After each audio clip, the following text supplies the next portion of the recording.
Hi there, Chris here. Today I will take you go through the new update, the GE1000 version 2.5.0.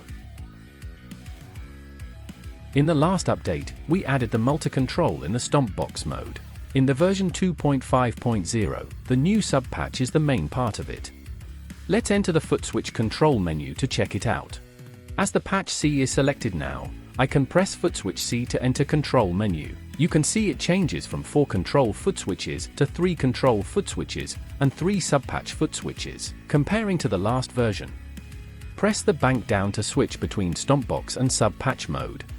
You can see the sub-patch displayed at the corner, which means now we are using the sub-patch mode.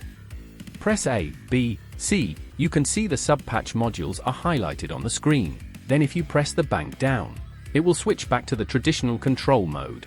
Now A for on and off of the compressor, B for on and off of the delay, C for on and off of multi-module, or you can use the wireless footswitch to expand the control. Now the GE1000 is in Stompbox mode. GE1000's footswitch A, B, C, for traditional on-off. Then I assign the A, B, C on the wireless pedal for sub-patch control. So now I can use both Stompbox control and sub-patch control simultaneously. I can have a lot of different tones without switching to different patches. Let's start from the patch I made before. The default tone is a clean tone with some modulations.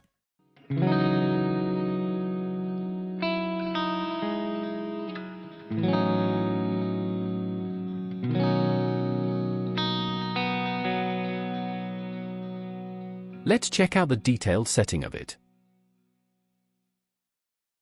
You can see the effect chain of the current preset. Here it has an EQ, a compressor.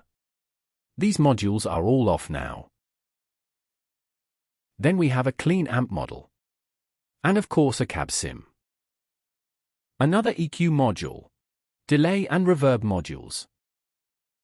I prefer to call it sub-patch 0. Then I can press the A to active the sub-patch 1. You can see the S1 on the screen. I set it as a high-gain rhythm guitar tone.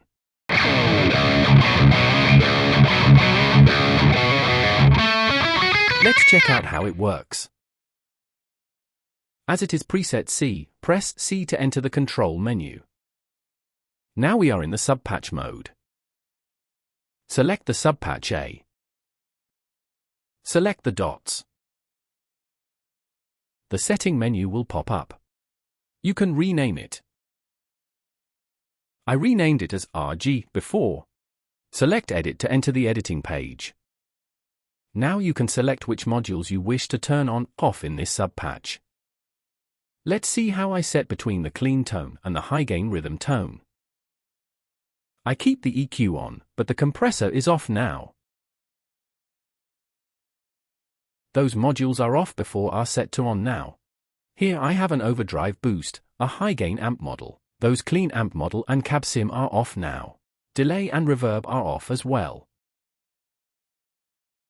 You can turn on, off the module easily via drag it up or down directly. You can do that for all the modules until you finish. After all is done, select Finish to confirm saving settings. Actually, the sub-patch can do more than the on-off function. It can also allow you to set different parameters of the effects in different sub-patches. For example, I set different EQ parameters in the clean tone and the rhythm tone. At around 2000 Hz, I set plus 3.5 dB for clean tone, while I set plus 7 dB for the rhythm tone. Select the EQ module, enter the parameter page of it, press and hold the parameter you wish to set up. There will be 2 setting options. One for assigning it to expression pedal, the other one is assigning it to sub-patch. Now you can see there are 3 options, which means 3 values for 3 sub-patches. For example, I set it to 7 dB for sub-patch 1, 5.5 dB for sub-patch 2 and sub-patch 3. It is set to 3.5 dB in sub-patch 0. In other words, now I can have 4 different values if I want. You can drag the bars to adjust the values directly. Or click to select it, and then rotate the select to adjust it. Select the Finish to confirm saving. Let's check out the subpatch 2, which is a solo tone. The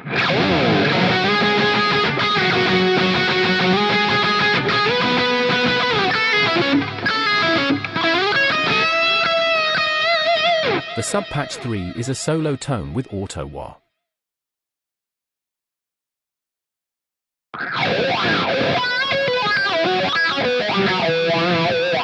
Even you have changed the on/off status of some effect modules during play, it will not affect the subpatches you have made before. Of course, you still got the Stompbox control in each subpatch. For example, now I am using the rhythm tone in subpatch 1. Enter the control menu. Switch to Stompbox mode. Now I can utilize A, B, C to turn on/off modules. Press A to turn on the compressor. Press A again to turn it off. Press B to turn on the delay. Now I have a rhythm tone with delay, which is still different from the solo tone.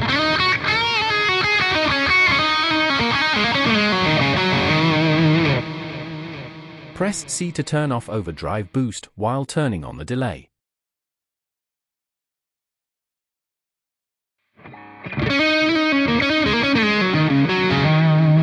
An overdrive tone with delay. The same for the subpatch 2, we can add a compressor for it, or turn off the delay, or turn off both the boost and delay.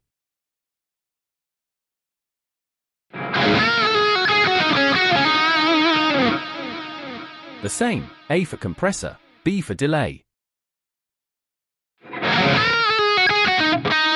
C, turn off boost and delay.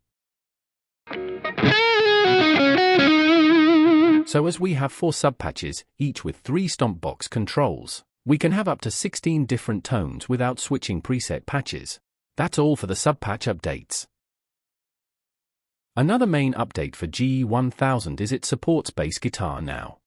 We have added 10 amp models, 10 cab sims for bass guitar. Let's check it out in the GE1000. Add an amp model. Select bass option at the top. You can see all the bass amp models listed here. Some preamp or amp head. Select the cabinet. Then select bass to check out the bass cabinet. Of course, we also added some new effects for the guitar player. For new overdrive models are added in the ODRDS module. 7 additional music styles now available in the AI EQ Master. And finally, we have the harmony in the modulation module. And the last part of the update is the volume pedal. Now you can edit your volume pedal. Set the minimum value and maximum value as you wish. You can turn on/off the volume pedal directly here. Now you are not limited to the 0 to 100 value for the volume pedal anymore, as you do not want to kill the signal while in the heel down position. You can set a minimum value as you wish to have without killing the output signal completely. Now I set the minimum to 30. At the heel down position, you will get 30% of volume level. Apart from the edible value update, now you can set the volume pedal to pre or post position.